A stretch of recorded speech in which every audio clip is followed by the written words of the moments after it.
Hey everyone, I finished watching the third episode of Power Rangers Samurai, The Team Unites. The Rangers are training, Kevin and Mike are practicing swordplay, and Mike accidentally gets hit. Jaden tells him he needs to get into his opponent's head. Is Kevin even an opponent? It kinda looks like they were just practicing next to each other, they weren't actually sparring or anything, or whatever you call, sword fighting. Either way, very awkward, probably a result of the rushed production and translated script. Mike has a loss of confidence and leaves, missing Kevin's pants falling down. This leads into the theme song. I'm so glad the cold opens are back, it really helps set a tone. I tried putting myself into the mindset of someone for whom this was the first episode they'd see. It's not a bad start, we get brief glimpses into each of the male Rangers' personalities. Not Mia or Emily, though. If this was the first episode I saw, I'd assume we'd see more to inform us of who everyone is later in the episode. Maybe we'd get a flashback explaining the origins of their powers. In the Netherworld, a new monster, Rofer, comes aboard Xandrid's boat and bickers with Dayu. Xandrid sends him out to spread fear on Earth. We then check in on Bulk and Spike. Bulk is showing Spike around their new home and telling him about how they're going to train to be samurai. Okay, out of everything, this is probably what would have thrown me the most seeing for the first time. We get no proper introduction to Bulk or Spike, no explanation of where Skull is, or if Spike is even related to Bulk, and why are they training to be samurai? All this is laid out pretty clearly in the two-parter Origins, but if we were to watch this episode first with zero context, like all the fans back in 2011, this is definitely the most jarring thing here. Even seeing Shinkenger first wouldn't help, since Bulk and Spike are exclusive to Power Rangers with no clear counterpart. Back to the Rangers, Mike is hanging out with his friends at an arcade. Kinda looks like he's playing Tekken. His friends ask where he's been, and it sounds like he's been gone for quite some time. I wonder how long between Origins and now it's been. He was at the arcade in Origins, so he must have been staying at the Shiba house for at least a few months. His friends mention not seeing him at school or graduation. Rofer appears and actually attacks some people. That's rare. Human casualties are usually a no-no. Is this foreshadowing that the new Nickelodeon era will take more risks and not pull punches? In the confusion, Mike morphs and fights Rofer. The Nylok uses its stretchy arms to burrow into the ground and strike from below. The other Rangers show up just as Rofer retreats. Rofer is drying out from being away from the Netherworld too long. That's pretty clever. Past seasons didn't always have reasons for the monsters to retreat. At worst, they'd leave while they had an obvious advantage. Like Dino Thunder. At the Shiba house, Jaden tells Mike he has to stay away from his family and friends, or they could be in danger from the Nyloks. Mike goes to check in on his friends. He sees they're safe and sadly promises himself he'll keep his distance. Mike thinks back to his fight earlier and starts to develop a strategy. The visual direction here is really cool. The night skyline, the parallels between Mike and Jaden both training. It's such a cool scene.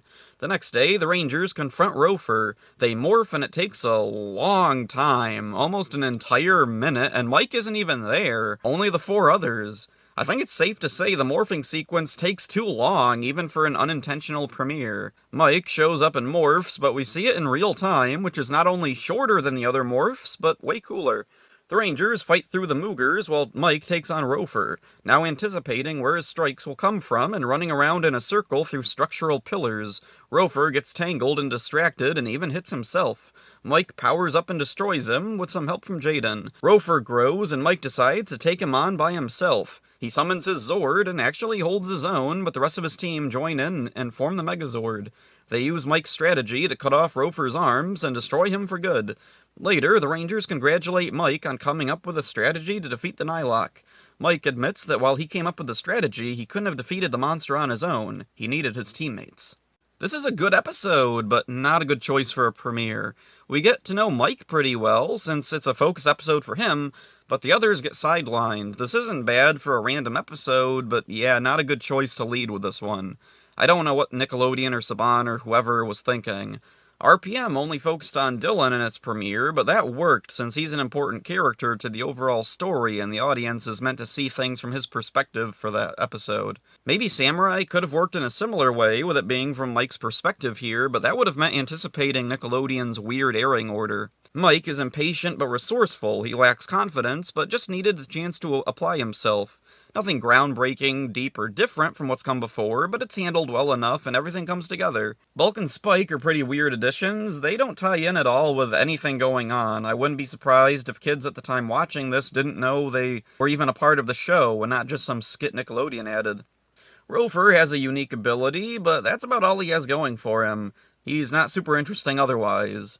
Oddly, the end credits don't include him, they include Scorpionic from last episode. That's pretty weird, there must have been a lot of confusion behind the scenes. I put in my Samurai DVD from my Shout Factory Legacy collection set, and its version of this episode also has the wrong credits. Apparently, this episode aired with the right credits, so I don't know why the DVDs messed it up. Rover, as it turns out, was voiced by Mark Wright, who voiced monsters in nearly every single season shot in New Zealand. The direction here really stands out. Samurai tried to emulate Shinkenger, and that really gives it a unique feel. One of the effects of emulating Shinkenger so closely is a tone unlike any other season. The closest is probably like Wild Force, because that too stuck very close to Gao Ranger. I went and rewatched the Shinkenger counterpart to this one, and it's shocking how closely it sticks to nearly everything it does. Only a few minor things are changed. Chiaki, Mike's counterpart, is a teensy bit more reckless, and his friends actually get hurt in the monster attack. Both story choices result in similar outcomes. Chiaki learns to be less reckless, while Mike learns to have more responsibility. Jaden's counterpart, Takeru, is far harsher and stern, less willing to put up with the Green Ranger's attitude. The morphing sequence is ridiculously shorter than the Samurai morphing sequence. Shinkenger has longer episodes than Samurai. I don't know how Samurai could come up so short that they'd have to pad for time when they also added Bulk and Spike. In the Megazord fight, Mike is happy to have his friends help, while in Shinkenger, Chiaki is significantly less appreciative. Samurai seems to aim for a slightly younger audience than Shinkenger. I could see Takeru's demeanor being considered too harsh over here, and the violence is toned down slightly. Overall, this episode was a pretty faithful adaptation of its counterpart. I would have liked if more Power Ranger seasons after this went more like that. Megaforce and Super Megaforce barely resemble their counterparts in story, character, or tone. A few Super Megaforce episodes adapted plots, but the characters and situations are in a completely different context. Dino Charge went in a completely different direction from Kyryuger. Ninja Steel was extremely basic and childish, which Ninja could be at times, but I think Ninja was better made overall. Ninja Steel oddly dropped the ninja theming, despite that being its season's aesthetic. Beast Morphers went far out of its way to be different than Go Busters, seemingly at times for no other reason than just to be different.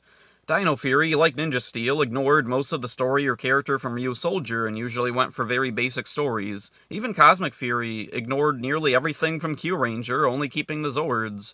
Since Samurai was so popular among its target demographic, it really makes me wonder why its formula was never tried again. I think Power Rangers might be in a better place now if the creators tried at least here and there to do a more faithful adaptation of Sentai. Maybe the creators considered Sentai too mature, considering what followed Samurai. Ironically, Tokyuger was said to be too preschoolish to be adapted. I'm really interested to watch more of Samurai. Will they stick closely to adapting Shinkenger, or will they go off in their own direction? Will there be anything else completely new they'll add? So that's it for this one. Hope you enjoyed it. See ya. We knocked him out!